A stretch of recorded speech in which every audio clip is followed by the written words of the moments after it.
Croatia में लोगों को जॉब्स नहीं मिल रही हैं, लोगों से हॉस्टल भरे हुए हैं, लोग पार्कों में सो रहे हैं। ऐसी अफवाहें आपने बहुत ज़्यादा सुनी होंगी। तो नमस्कार दोस्तों, मेरा नाम है अजय राघव और मैं बात कर रहा हूँ यूरोप के एक बहुत ही खूबसूरत देश क्रोएशिया से। आप पीछे देख सकते हो, स्नो बहुत ज़्यादा है क्योंकि यहाँ पर स्नो पड़ रहा है। ये जिस समय मैं वीडियो बना रहा हूँ ये जनवरी का लास्ट है और फरवरी में यहाँ पर स्नो पड़ता है। तो दोस्तों आज का मेरा टॉपिक है कि वाकई में क्या ये रियलिटी है कि यहाँ पर लोगों को जॉब्स नहीं मिल रही हैं, लोग हॉस्टलों में रह रहे हैं या पार्क में सो रहे हैं। कितनी सच्चाई है इस बारे में, इसके बारे में मैं आज आपसे बात करने वाला हूँ। दोस्तों बात करता हूँ बड़ी बेसिक सी बात से। आप इंडिया में हैं, आपको कोई काम नहीं आता, आप जॉब ढूंढेंगे, इतना संघर्ष आपको करना पड़ेगा। पता है आपको इस बारे में? तो कहने का मतलब मेरा ये है, यहाँ पर जो भी लोग आ रहे हैं और अनस्किल्ड में आ रहे हैं, अनस्किल्ड वर्कर्स के साथ में उनके खुद के देश में इतनी समस्याएं हैं कि वो नौकरी ढूंढते हैं तो उनको नौकरी मिलने में बहुत परेशानी होती है। तो ये तो फिर भी परदेश है।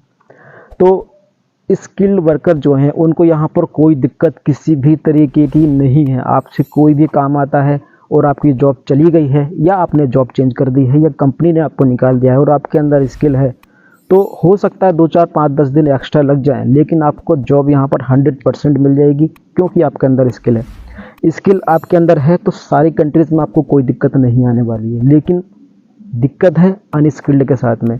देखिए यहाँ पर बहुत सारे लोग जॉब करने के लिए आते हैं, इंडिया से यहाँ पर आते हैं। कोई 5 लाख लगा कर आता है, कोई 7 लाख लगा कर आता है, कोई 10 लाख रुपए लगा कर भी आता है। क्या आपको ये बात पता है कि किसी मजदूर के पास में जो मैसन है या टाइल मैसन है, क्या वो इतना इन्वेस्ट कर सकता है? 8 लाख, 10 लाख, 9 लाख? मुझे नहीं लगता कि वो कर सकता है। कर सकते हैं 10-20% लोग, लेकिन ज़्यादातर लोग जो मजदूर कैटेगरी के हैं वो इतने इन्वेस्ट नहीं कर सकते। तो दोस्तों यहाँ पर जो जॉब्स की समस्या है वो सिर्फ अनस्किल्ड वर्कर के लिए है, स्किल्ड वर्कर के लिए कोई समस्या नहीं है। लेकिन ये बात भी आपको समझनी चाहिए, अनस्किल्ड वर्कर के लिए तो इंडिया में भी बहुत समस्या है, अनस्किल्ड वर्कर के लिए तो नेपाल में भी बहुत समस्या है, अनस्किल्ड वर्कर के लिए तो बांग्लादेश में भी बहुत प्रॉब्लम है। तो यहाँ कौन सी नई बात हो गई? अगर अनस्किल्ड वर्कर को जॉब ढूंढने में दिक्कत आ रही है तो कौन सी बड़ी बात हो गई यहाँ पर? तो दिक्कत ये है, फिर आप सीज़न का वेट करेंगे, जब तक आप हॉस्टल में रुकेंगे या कुछ भी करेंगे सीज़न का वेट करेंगे। सीज़न में साइट सीन खुल जाते हैं, मार्केट भी खुल जाती है, टूरिस्ट यहाँ पर बहुत ज़्यादा आते हैं, सारे स्पॉट टूरिस्ट स्पॉट जितने भी होते हैं वो ओपन हो जाते हैं, तो अनस्किल्ड वर्कर जो होते हैं वो भी उसमें चले जाते हैं। तो ठंड के सीज़न में जो अनस्किल्ड वर्कर हैं उनके साथ में दिक्कत आती है। तो अगर ऐसी अफवाहें आपने सुनी है कि यहाँ पर जॉब्स नहीं मिल रही है, लोग बैठे हुए हैं, तो दोस्तों उसकी सिर्फ एक वजह है, ठीक है, सिर्फ एक वजह है, आप यहाँ पर काम नहीं कर पाते। फूड डिलीवरी में लोग काम नहीं कर पा रहे हैं। मैंने बहुत ऐसा देखा है कि यहाँ पर आ जाते हैं, उनसे हार्ड वर्क नहीं हो पाता। हालांकि इतना हार्ड वर्क नहीं है, बहुत इजी वर्क है, लेकिन भाई आपको करना तो पड़ेगा ना। जितनी मेहनत आप इंडिया में करते हो उसकी 50% भी मेहनत यहाँ पर आप कर लोगे तो कामयाब हो। इंडिया के वर्कर को बहुत मेहनत करनी पड़ती है, वहाँ के कंस्ट्रक्शन वर्कर को भी बहुत मेहनत करनी पड़ती है। यहाँ के कंस्ट्रक्शन वर्कर पर भी इतनी मेहनत नहीं पड़ती जितनी इंडिया में पड़ती है। तो ये एक बहुत बड़ी समस्या है अनस्किल्ड वर्कर के साथ में। आंखों में सपने लेकर के वो यहाँ पर आ जाते हैं, ठीक है। कोई कंस्ट्रक्शन में आ जाता है, कोई फूड डिलीवरी में आ जाता है, तो कोई वहाँ पर थोड़ी बहुत प्रैक्टिस कर करके यहाँ पर स्किल में आ जाता है। यहाँ पर आकर के उनसे काम नहीं हो पाता क्योंकि उनकी आदत नहीं है मेहनत का काम करने के लिए। देन वो जॉब छोड़ते हैं, तो जाहिर सी बात है स्किल आपके पास में नहीं है तो जॉब मिलने में आपको दिक्कत होती है। हाँ, ये मैं मानता हूँ कि ठंड का जब समय यहाँ पर आता है, जैसे ऐसी बर्फ़ पड़ती है, तो ऐसी बर्फ़ में यहाँ पर काम ऑलरेडी कम होता है, ठीक है।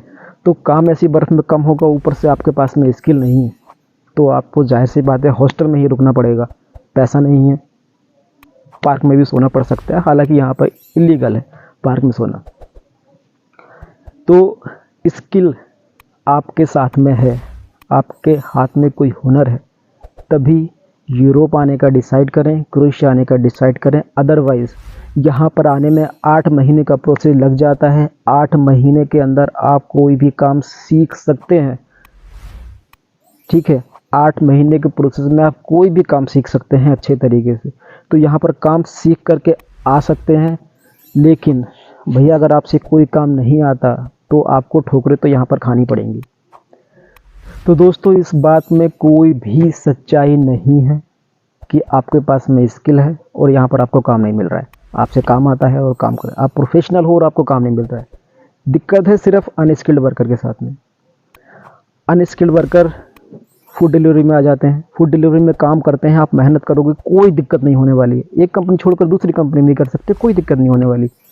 लेकिन आपने इंडिया में कुछ नहीं कर रखा, कुछ भी नहीं इंडिया में नहीं किया, आप सिर्फ परेशान हो गए हैं, फिर वहाँ से यहाँ पर आ गए हैं। आपने कुर्सी पर बैठ करके काम किया है, यहाँ पर आकर के आपको बहुत ज़्यादा मेहनत करनी पड़ रही है, तो सर्वाइव नहीं कर पाओगे। जाहिर सी बात है, जॉब चेंज करोगे ये कंपनी निकाल देगी, दोबारा जॉब ढूंढोगे, हार्ड वर्क नहीं कर पाओगे। तो बस वही समस्या है जिसकी वजह से आपने सुना होगा कि लोग हॉस्टल में रह रहे हैं या कुछ ऐसा है। मुझे नहीं लगता ये कोई भी समस्या है यहाँ पर जॉब्स की। देखिए, पहली बात तो मैं आपको बेसिकली बात बता दूँ, ये कंट्री कोई बिजनेस का हब नहीं है ऐसा। यहाँ पर इतनी इंडस्ट्रीज़ नहीं है, इतनी ज़्यादा जॉब्स ऑलरेडी नहीं है, क्योंकि एक साल इसको शनिगन में आने का हुआ है। बस एक साल में ऐसा कुछ नहीं हुआ कि यहाँ पर जॉब्स की भरमार हो जाए। तो स्किल्ड वालों को सबको जॉब्स मिल जाती है, अनस्किल्ड को दिक्कत आती है यहाँ पर। तो स्किल सीख करके आएँ, बस इसके अलावा तो कुछ नहीं कहना चाहूँगा मैं।